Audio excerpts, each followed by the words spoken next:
When evaluating temporary versus permanent barriers, the nature of the risk should determine the type of protection needed, not convenience or habit. A combination of both temporary and permanent barriers in a facility reflects a more comprehensive and well-considered safety management approach.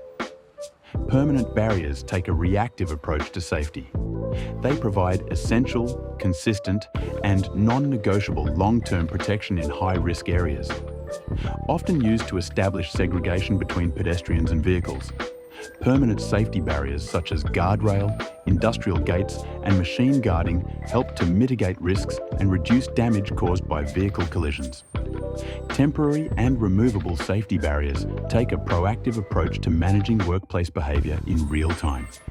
By restricting access, redirecting movement, and clearly marking no-go zones, they give facility operators the flexibility to influence pedestrian and vehicle flow quickly and effectively.